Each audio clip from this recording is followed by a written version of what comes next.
It's so cute. I'm not gonna lie. Hey, this is our cave. This is our cave. Get out of here. This is our cave. Detective, you have to help. You have to help. Oh my Christ, someone just died. Laughability was the murderer? Oopsie doopsie.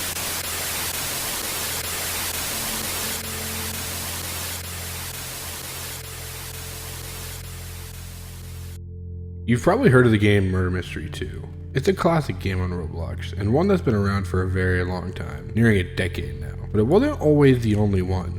If you didn't know, back during 2014 to 2016, there was a murder game craze on Roblox, and many different developers introduced their own spin on the topic. These games included the first in the genre, Murder by Clone Trooper 1019, which was based off of the Garry's Mod game mode. This would later be succeeded by Murder Mystery, a classic Roblox game made by Nicholas back in the day. And later on, around the end of 2014, Twisted Murderer by Tamemaster would be created and be a huge hit. If you're familiar with these times, you would know that so far I've left one name out in particular.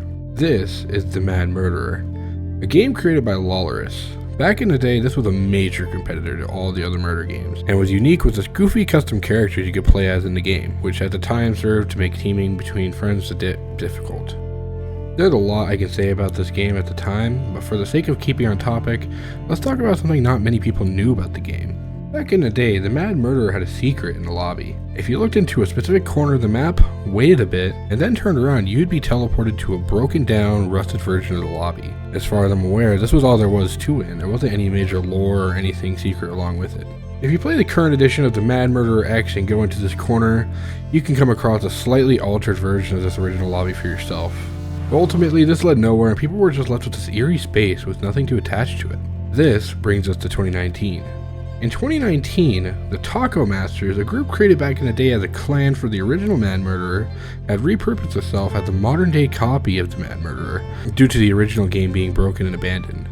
This quickly led to issues with Roblox though, and their game was threatened to be deleted, despite approval by Lawless. So Motaz1, the owner, decided to rebrand everything and make all the characters custom. This new game would be called Lethal Aspiration. This would start off as a normal fast-paced murder game with some fun game modes, but soon something changed. This game began to develop some secrets involving the characters in the story. Soon, the game developed a lot of dark lore to correspond with incidents in the games and the characters as well. Since then, the whole focus has shifted. While even now into its second game, it may still be a fast-paced murder game at its core, there's a lot more below the surface waiting to be uncovered.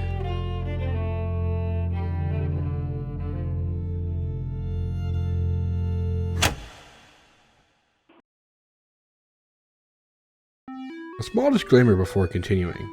Some of the lore happens outside of the games and many of the old editions of other titles made by Motaz1, and along with this there are a ton of lore developed by members of the community, including my friend Alpha E. The lore is very complicated and a lot of it is character driven, and a lot of the lore happens to be exclusively between a handful of characters and does not involve the rest. I'm going to do my best to pick and choose what I personally think are some of the more important story beats in the lore, including all of the lore created by Motaz1 as best as I can, and a handful that our community made.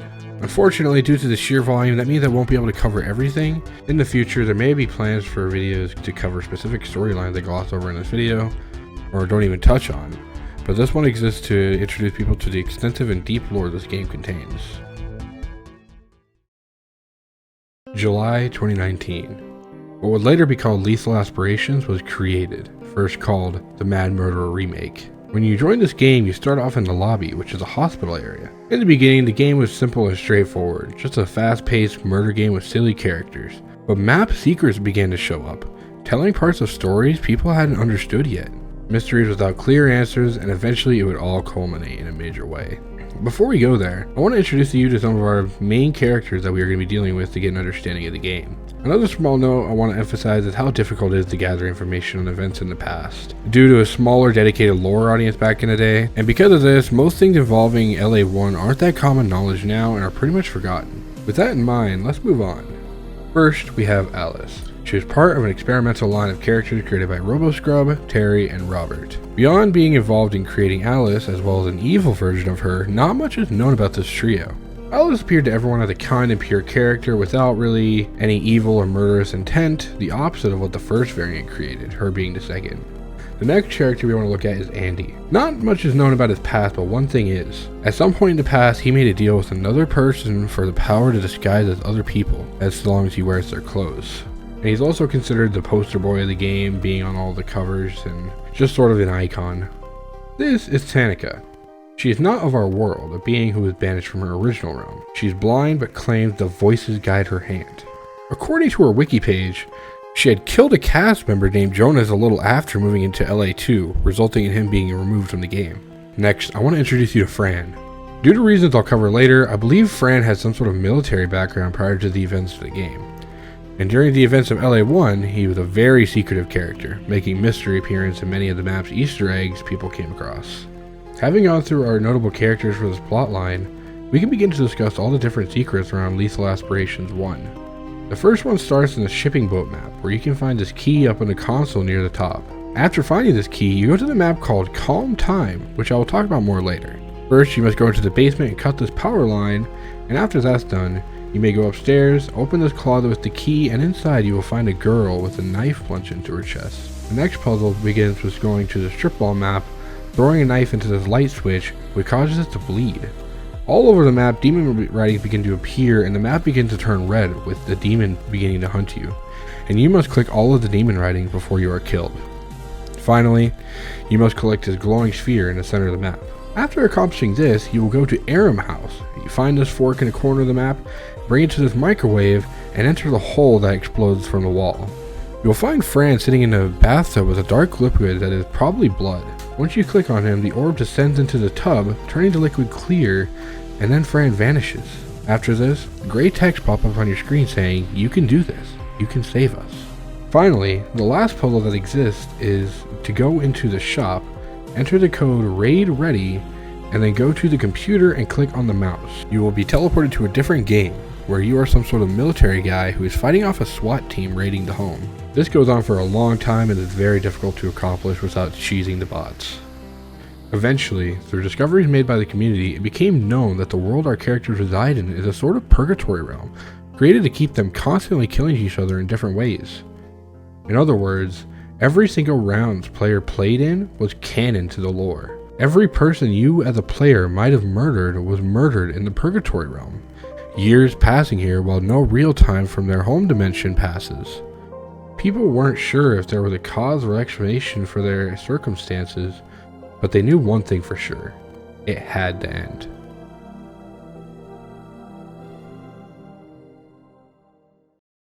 And as it would turn out, their captor would be Fran.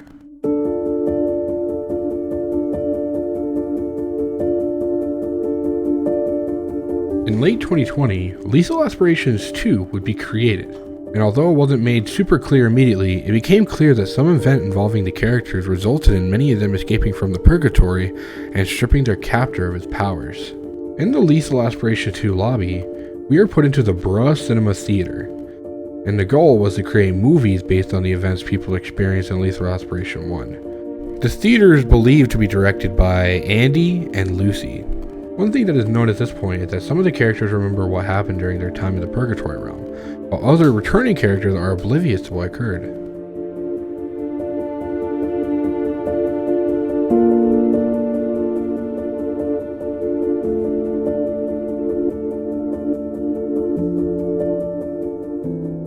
In October of 2021, the Lucy event began, introducing a character nobody has seen before.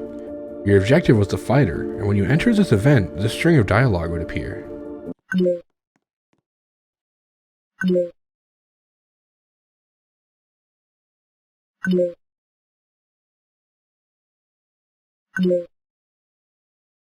You would then fight her, and upon defeating her, this event occurred.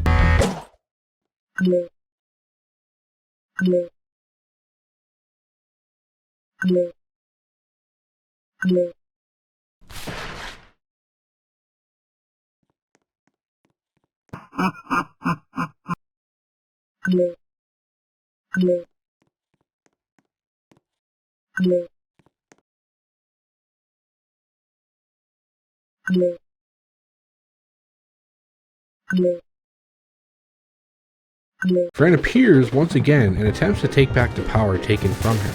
And from this we can understand that the person who was containing Fran after LA1 was his Lucy character.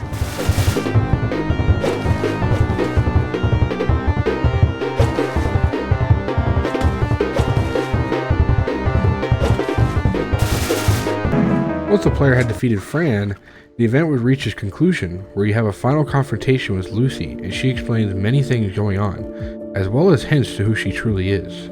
It seems due to events that had just taken place, you had assured that Fran would never be able to overpower Lucy again, and all the power will be staying with her. Fran will never return again.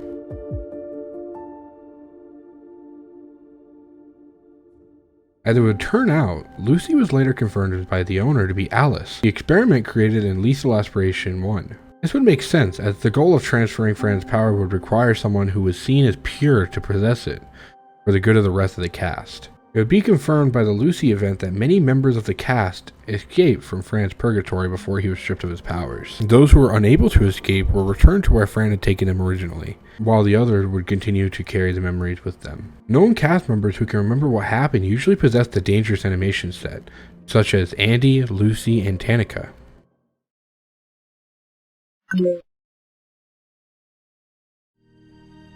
About a year later, the game would experience another mystery to expand upon the lore of Lethal Aspiration.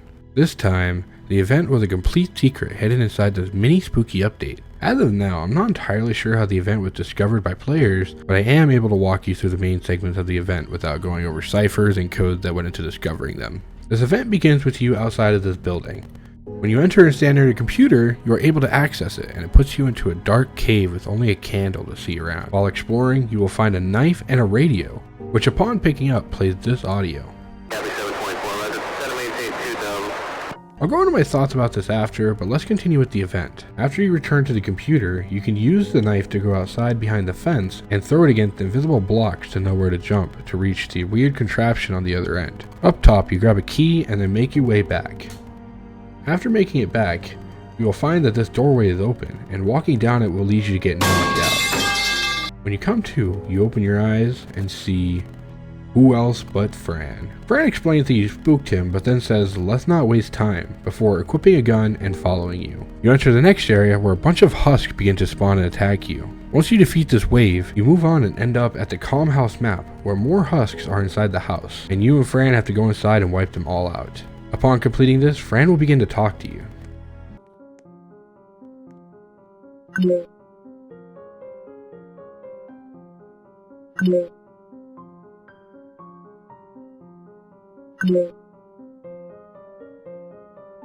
After he says, now we have to find her, you must go into the basement of the house, and there you will find the same girl who was dead inside the closet during Lethal Aspiration 1 puzzle.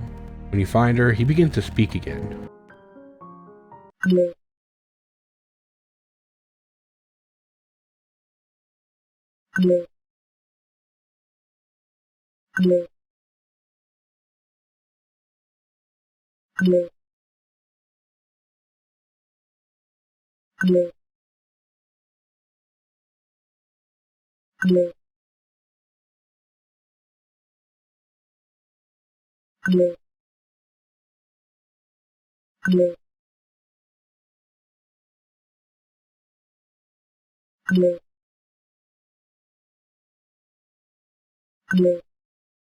You then get teleported to a grave outside where this scene plays.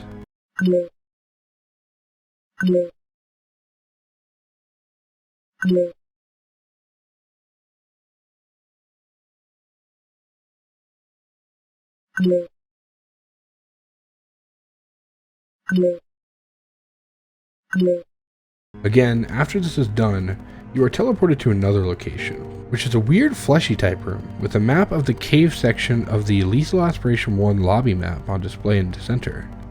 To me, this seems to be his sort of pocket dimension outside of the purgatory where he played Lethal Aspiration 1 was, and this is where he did all of his puppeteering of the cast. Finally, this clip plays out.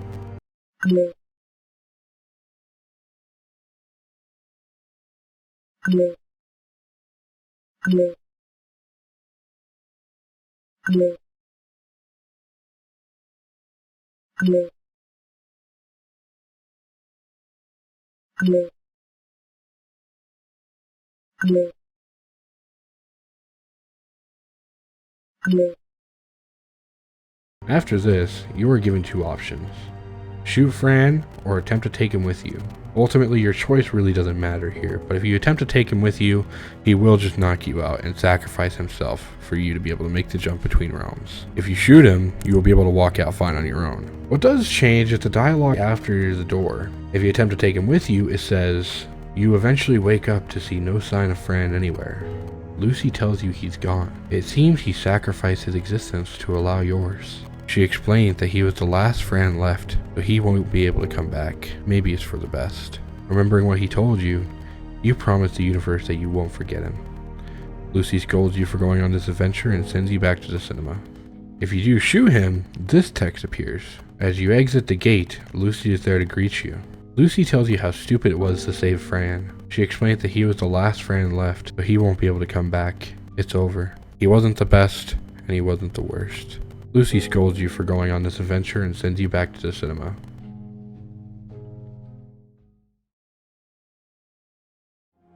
And that marks the end of the secret event.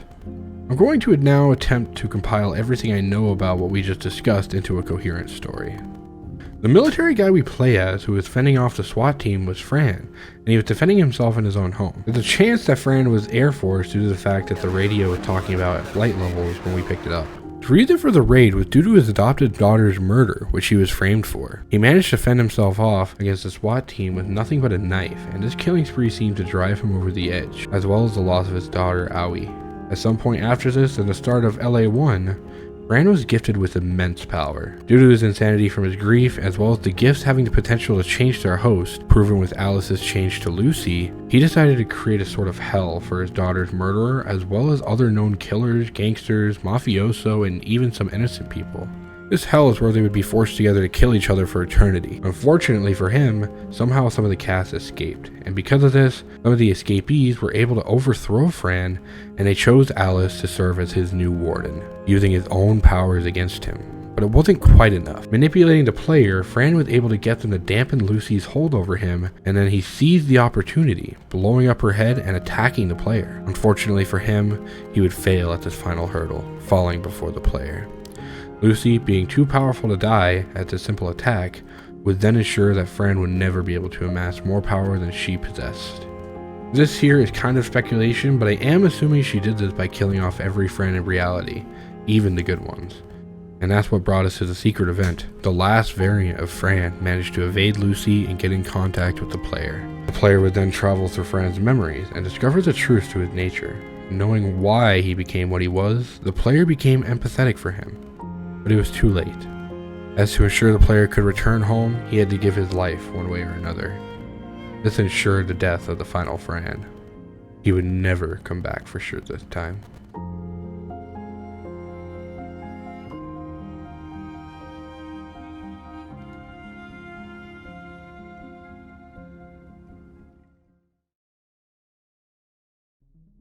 In 2023, another mystery began, stemming from these 3 YouTube videos uploaded by the owner, as well as these 2 mysterious badges. I joined this community in the middle of September, introduced by ARFBH, and interested in making a video about it.